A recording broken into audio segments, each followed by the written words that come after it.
अलीमा देखो ना, आज की रात कितनी अलग है। ऐसा लग रहा है जैसे पूरी दुनिया सांस रोककर किसी का इंतजार कर रही है। ये पहचाना लिया ना, आज शबे बारात है, जब आसमान से रहमत बरसती है और जमीन पर सुकून उतरता है। अलीमा, इस रात हम क्या क्या करते हैं?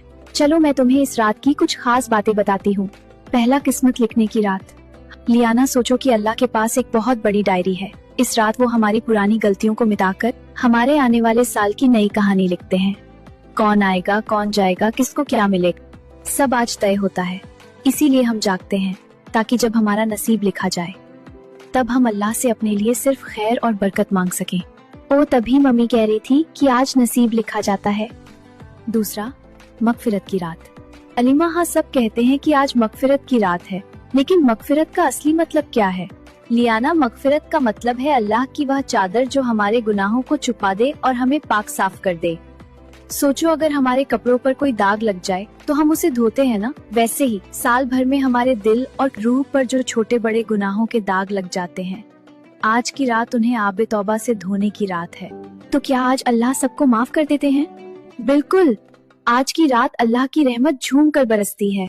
अल्लाह पुकारता है, तो है कोई माफी मांगने वाला, मैं उसे माफ कर दूं। इसका मतलब आज हम अपनी पुरानी कहानी को मिटाकर एक बिल्कुल कोरा और सफेद पन्ना पा सकते हैं। हाँ मेरी प्यारी लियाना, आज की इबादत सिर्फ जागने के लिए नहीं, बल्कि सोई हुई किस्मत और रूह को जगाने के लिए है। जब हम अस्तगफिरुल्लाह पढ़ते हैं तो अल्लाह हमारे पिछले तमाम गुनाहों को माफ कर देते हैं।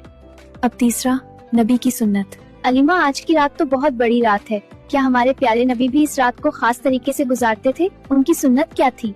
बहुत प्यारा सवाल है लियाना। हमारे नबी की पूरी जिंदगी हमारे लिए एक खूबसूरत मिसाल है। इस रात के बारे में सैयदा आयशा रज़ी एक बहुत मशहूर वाकया बयान फरमाती हैं। एक रात हजरत आयशा की आंख खुली तो उन्होंने देखा कि नबी हुजरे में नहीं है। वो उन्हें ढूंढते हुए बाहर निकली तो देखा कि नबी जन्नतुल बकी में हैं। वो वहाँ उम्मत की मगफिरत के लिए दुआ कर रहे थे। इसका मतलब आज की रात अपने मरहूम के लिए दुआ करना सुन्नत है? बिल्कुल। और सिर्फ यही नहीं, नबी अल्लाह की इबादत में इतना खो जाते थे कि लगता था जैसे रूह और जिस्म एक हो गए हों। उनकी सुन्नत हमें सिखाती है कि आज की रात कसरत से दुआ करना, अल्लाह से रो रो कर माफी मांगना और अगले दिन यानी 15 शाबान का रोजा रखना। हमें भी आज वैसे ही इबादत करनी चाहिए जैसे नबी ने की। हाँ लियाना, लेकिन एक बात बहुत जरूरी है। नबी ने फरमाया कि अल्लाह आज सबको माफ कर देता है, सिवाय उनके जिनके दिल में दूसरों के लिए कीना, नफरत या दुश्मनी। इसका मतलब अगर मुझे मगफिरत चाहिए तो मुझे पहले सबको दिल से माफ करना होगा। बिल्कुल सही समझा। नबी की सुन्नत सिर्फ इबादत नहीं बल्कि अखलाक भी